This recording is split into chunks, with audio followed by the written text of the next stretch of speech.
Olá, amigos do canal de Olhos Bem Abertos, eu sou a Nízia Ontem e estamos aqui no nosso encontro já rotineiro, com o mesmo objetivo sempre, visando entender os ensinamentos de Jesus. E peço que vocês deixem o seu like, deixem os seus comentários e compartilhem o vídeo. Quanto mais pessoas forem atingidas em relação à nossa necessidade, que é urgente entender esses ensinamentos ou essas orientações que nos foram passadas por Jesus, melhor será. Nós estaremos acelerando o caminho tão desejado da paz, porque Jesus é paz. Nosso planeta, nós sabemos que comporta uma grande multidão de famintos, de sedentos, né?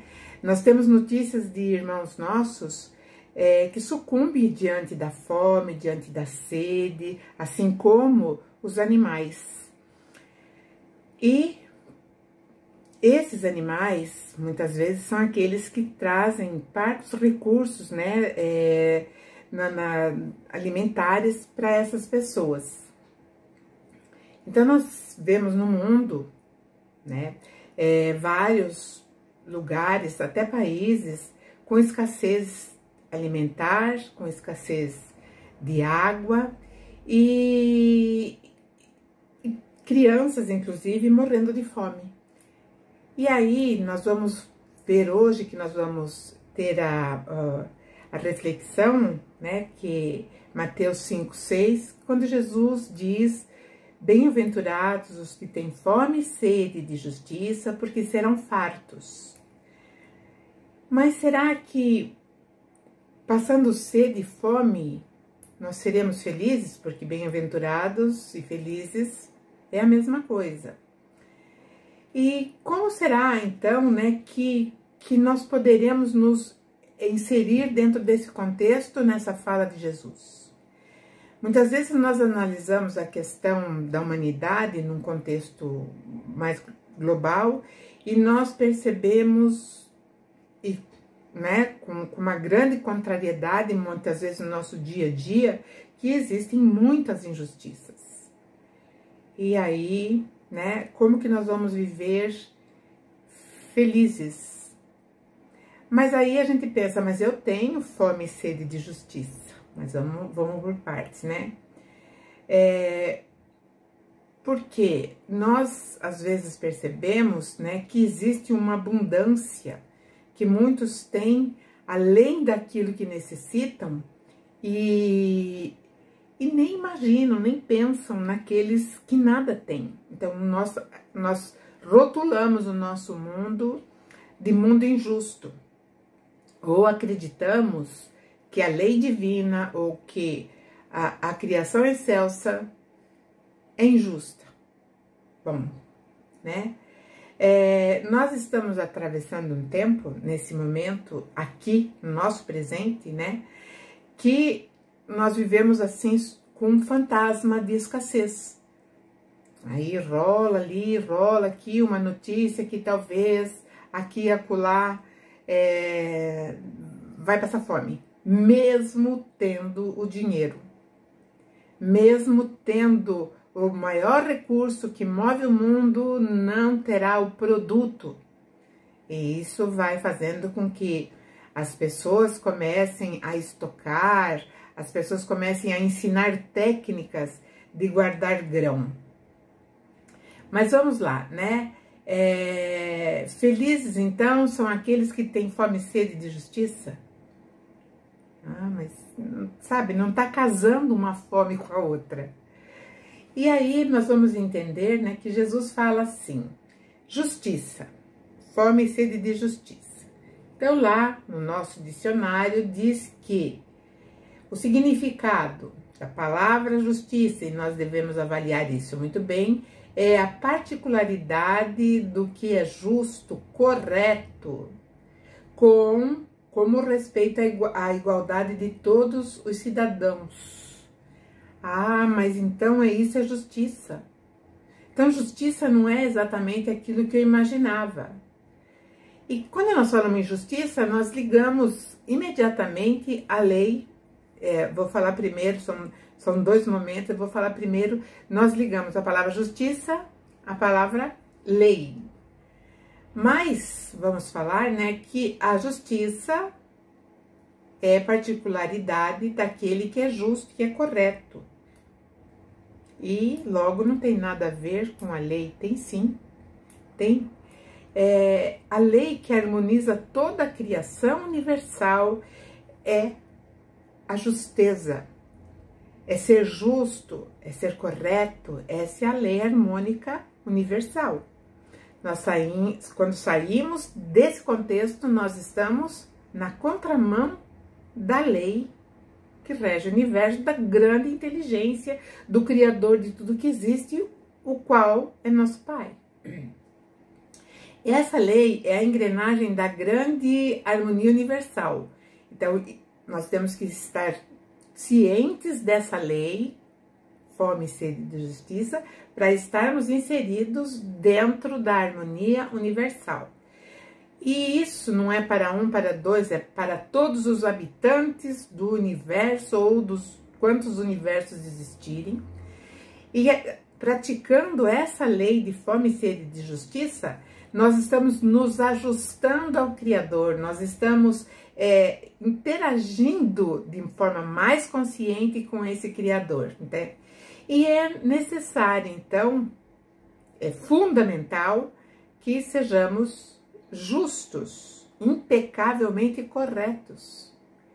Aí vem uma coisa assim, né, na nossa mente. Vamos fazer uma análise, uma busca rápida, né? Vamos conhecer assim aquilo que nós convivemos mais conosco mesmo, né? Será que nós não temos uns pontinhos obscuros dentro, né, desse contexto que nos impede de sermos famintos e sedentos de justiça? Parece que nós temos que nos aprofundar cada vez mais em nós mesmos e trazermos à tona a nossa própria realidade. Para termos fome, né, nós precisamos reconhecer os sinais do nosso organismo físico. Por exemplo, né, quando um bebê, o pequenininho, né, ele sente fome, a manifestação dele é o choro. Ele tá chorando de fome, chegou a hora de mamar, né? Com tenra idade, a criança já sabe o que mata a sua fome. Com tenra idade, a criança já sabe, é o papá. Quando nós estamos na condição de adolescentes, nós começamos a julgar aquilo que mata a nossa fome, a nossa sede. E digamos assim que essa escolha que fazemos, normalmente são chamadas de bugigangas, né? Então, se quer um prato, não, eu quero um sanduba, você toma água, não, eu quero um refrigerante. Bom, amadurecendo muitas vezes, né, nós não queremos aceitar aquilo que nos mata a fome e a sede. Não gosto, tal, né? E assim, dessa forma que nós agimos aqui no nosso dia a dia, no nosso cotidiano físico, né? Nós, seres eternais, né? Nós estamos aí dentro dessa eternidade caminhando, né? E esse tempo que rege essa eternidade nossa aqui no planeta Terra, ele corre ligeiro, ele é muito fugaz, né? E ele vai nos cobrar, sim, as oportunidades perdidas. Isso é fatal, né? Quando Jesus falou sobre a fome e sede de justiça, Jesus não se referia apenas às leis terrenas, mas ele falava, sim, sobre a espiritualização do ser. Quando eu falo espiritualização do ser, entendamos nós que é a consciência, né, que se expande sempre cada vez mais. E por isso que Jesus acrescenta, né, que felizes ou bem-aventurados os que têm sede e fome de justiça, né? Mas como se não bastasse todo esse contexto muito profundo, Jesus, ele acrescenta a fome também a sede.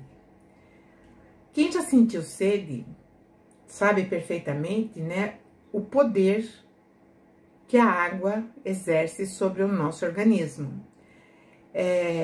A necessidade que nós temos da água, ela é quase fundamental. Nós podemos até ficar sem comer, mas sem beber, não. Sem beber água, não. Então, a fome mata e a sede também. E quando nós nos negamos a esse procedimento primordial dentro da criação do Pai, nós estamos realmente fora daquilo que rege essa imensa engrenagem que é o universo, nos quais o ser espiritual, ele é peça fundamental, ou o ser espiritualizado, né? Porque quando o ser não está espiritualizado, ele é uma peça com defeito que tem que ficar o quê? Tem que ficar do lado, muitas vezes vai para revisão, e outras vezes ele tem que ser retificado, ou seja, ele vai ter que ser reconstruído. Então, essa é a noção que nós vamos ter sobre isso que Jesus falou.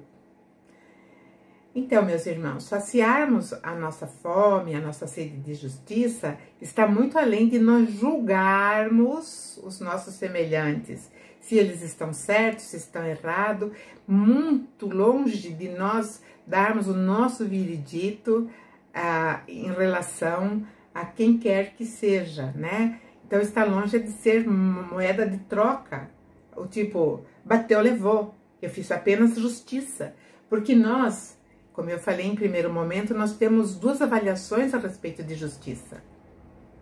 Primeiramente, nós achamos que a justiça é a justiça dos homens, né, que vai punir aquele que transgrediu a lei.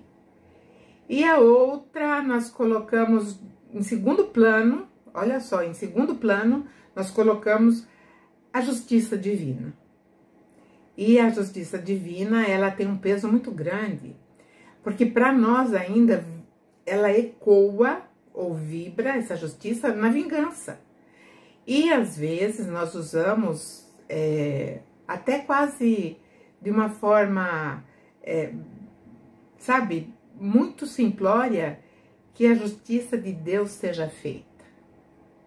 Ou ainda, né, nós colocamos algo que é muito pior e muito mais grave, quando nós falamos, e isso é um dito popular, né? Que Deus te dê em dobro aquilo que você me deseja. Todas as vezes que nós falamos isso, nós não estamos falando dentro do critério da justiça divina. Nós estamos falando ainda na nossa justiça de vingança, que nós queremos que aconteça em dobro o que aquele que deseja mal deseja pra gente. E aí nós entramos exatamente num poço, num abismo, onde nós nos distanciamos imensamente das orientações do mestre, daquele que nos ensina, daquele que nos orienta, daquele que nos mostra o caminho. Então, nunca mais, né, nós devemos proferir esse adágio popular, que você tem em dobro aquilo que você me deseja. Porque quando nós entendermos o que é justiça, nós não precisaremos mais ter nenhuma dessas questões ainda a cuidar, porque nós só desejaremos ao outro aquilo que nós queremos para nós. E essa é a grande lei que rege o universo. Fazer para o outro o que queremos que façam por nós. E jamais, em tempo algum, eu vou desejar para o outro um mal que eu mesmo talvez não consiga suplantar dentro da minha condição de, digamos, peregrino, né? Porque nós estamos peregrinando. Então, hoje nós estamos habitando esse mundo chamado Terra, que é a nossa casa, do qual nós somos gratos, principalmente porque nós podemos entender aí essas orientações do nosso mestre, que sempre vem nos trazendo, né, a lucidez espiritual. E a pergunta, né, será que o mundo está faminto de fome e sede de justiça? Hoje nós percebemos que existe assim um desligamento, como se cada um resolvesse seus problemas. Então, o mundo em si, o mundo, né, como um todo que abriga toda essa população, não está ciente. Não está ciente dessa bem-aventurança, não está ciente daquilo que Jesus veio trazer como meio imediato para nós sairmos desse conflito, porque nós vivemos em constante conflito. Nós, às vezes, parece que precisamos dos conflitos, não sei, talvez para nos distrair, talvez por até um calo moral que nós temos, né? Então, a grande lei que Jesus se refere nessa passagem é façam o que querem que te façam. Pronto. Essa é a grande aplicação desse ensinamento fundamental de Jesus. Bem-aventurados os que têm fome e sede de justiça, porque serão fartos. E a fartura é uma coisa que nós gostamos e queremos. E uma coisa está vinculada à outra. Então, nós vivemos num mundo faminto, mas faminto de fome e sede física. Nós temos que elevar essa condição, essa fome, que é uma fome da nossa natureza verdadeira, que é a nossa natureza espiritual. Bem-aventurados são aqueles que são justos, que agem com justeza, que são, que têm retidão. Então é isso, é só isso. Retidão é fazer para o outro o que quer que te faça. Então é essa a mensagem reflexiva dessa semana, sempre pautada em cima das palavras do Mestre Jesus, e isso garante cada vez mais a nossa ascensão a outros patamares mais elevados. Agradeço a atenção, permaneçam sempre comigo, que nós estaremos sempre unidos, conectados com as orientações do Cristo, nosso mestre, nosso modelo e guia. Tenha uma boa semana, até a próxima.